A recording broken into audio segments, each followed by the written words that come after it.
Сәлем достар, менің арнама қош келдіңіздер. Бүгін сіздерге осындай ерекше дәмді балалардың сүйікті тәттісі трубочкалардың рецептін бөлісетін боламын. Менімен бірге болып, видеоның соңына дейін қараңыздар. Қажет құрамын міндетті түрде төменге жазып қоямын. Ең алдымен қамырын дайындап алайық. Ол үшін електен өткізілген ұн, разрыхитель, сары май, қаймақ, тұз қажет. Ұнды міндетті түрде електен өткізіп қосқан дұрыс. Ұнның үстіне разрыхительді саламыз, яғни қопсытқышты саламыз, және де тұзды салып жақсылап араластырып аламыз. Бөлме температурасында еріген сары майды салып, қолмен үгіте отырып ұнтақ жасаймыз. Сары май бөлме температурасында қатты езіліп, еріп кетпеуі қажет. Кішкене салқын болып тұрғаны дұрыс. Міне осындай етіп ұнтақ жасап аламыз. Қаймақты салып қамыр елейміз. Қаймақтың майлылығы 15% болғаны дұрыс. 15% болмаса, кез келген майлылықтағы қаймақты қосуға болады.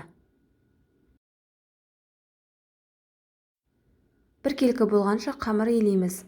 Қамыр жұмсақ, қолға жабыспайтын болып шығады. Міне осындай болғаннан кейін салафанға салып 30 минутқа холодильникке қойып қоямыз. Міне қамыр холодильникте 30 минут тұрды. Енді ұнды сеуіп, қамырды жайып, үлкейтеміз. Егерде қамырды өте жұқа етіп жайып қойсақ, қытырлақ болып кетеді. Сондықтан кішкене қалыңдау етіп жаямыз. Міне осындай етіп жайып алғаннан кейін бөліктерге бөлеміз. Шамамен 13-14 бөлікке бөлуге болады. Көз мөлшермен шамалап, бірдей етіп бөліктерге бөліп шығамыз. Барлығын кесіп алдым. Енді арнайы трубочка жасайтын форманың көмегімен осылай қамырды орап шығамыз. Видеодағыдай қайталаймыз.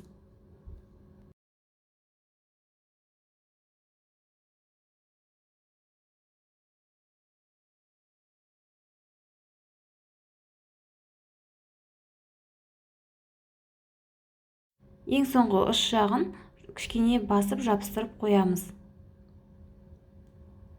Міне осындай форма шығуы қажет. Барлығын осылай қайталай отырып жасап шығамыз. Егерде бұндай форма болмаса, басқа да жасалу жолын көрсетем. Яғни өзіміз қолдан форма жасаймыз. Осындай маргариннің сыртынан қалған қабықшаның не болмаса фольганың көмегімен үш бұрыш етіп осындай трубочканың формасын орап жасап аламыз.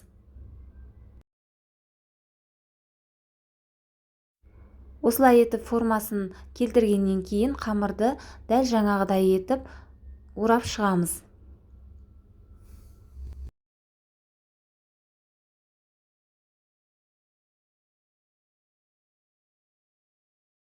Үш жағын кішкене жабыстырып қоямыз. Міне осымен трубочканың формасы дайын. Осылай барлығын жасап шығуға болады.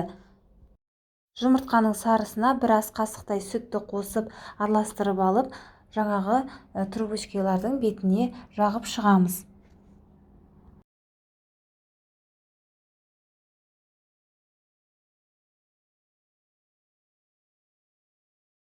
Міне осымен барлығына жағып дайындап алдық. Енді алдын ала қызып тұрған пеште 180 градуста 15-20 минутта пісіріп аламыз. Құрамы майлы болғандықтан, сондықтан ол тез піседі. Қарап тұрып пісіреміз. Сары түс болғанша ұстаймыз. Міне осымен пісіп шықты. Толық суытып, қағазынан алып тастаймыз. Міне осындай әдемі трубочканың формасы пайда болды. Енді кремін жасап аламыз. Кремін жасау үшін сливки, творожный сыр немесе сливочный сыр және де қант ұнтағы қажет. Сливкидің майлылығы 33%-дан төмен болмауы қажет. Ыдысымызға сливкиді және де сливочный сырды салып, жақсылап біркелкі болғанша миксерлейтін боламыз. Біздің ыдысымыз міндетті түрде құрғақ және де миксердің венчиктері құрғақ болғаны дұрыс. Сливки міндетті түрде холодильниктен шыққан салқын болуы қажет. Кремге қарап тұрамыз, тез қоюланады. Енді қоюлана бастаған кезде қант ұнтағын салып, тағы да миксерлейтін боламыз. Қант ұнтағын салып, тағы да кішкене миксерлейміз. Қою бір келкі крем болуы қажет.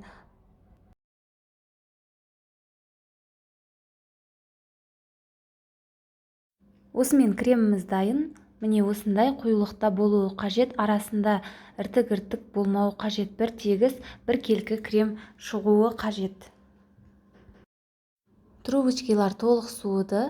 Жаңағы кремді кондитерлік қапшыққа салып аламыз. Басына кез келген өзімізге ұнайтын насадканы кигізіп, жаңағы трубочкалардың ішіне кремді толтырып құйып шығамыз.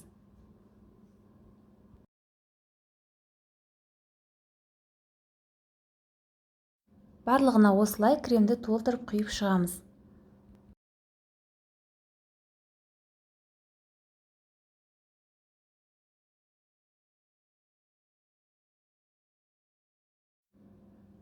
Әсемдік үшін бетіне кішкене қант ұнтағын сепсек болады.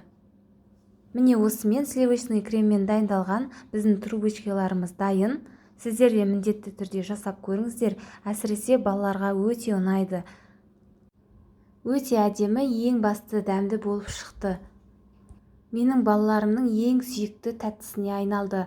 Осы тәттіні балаларыма жиі дайындап беруге тырысамын. Сіздерге де жасап көруге кеңес беремін. Видео ұнаса каналға жазылып, қоңыраушаны басып қоюды ұмытпаңыз. Менімен бірге болғандарыңызға рахмет. Ас болсын.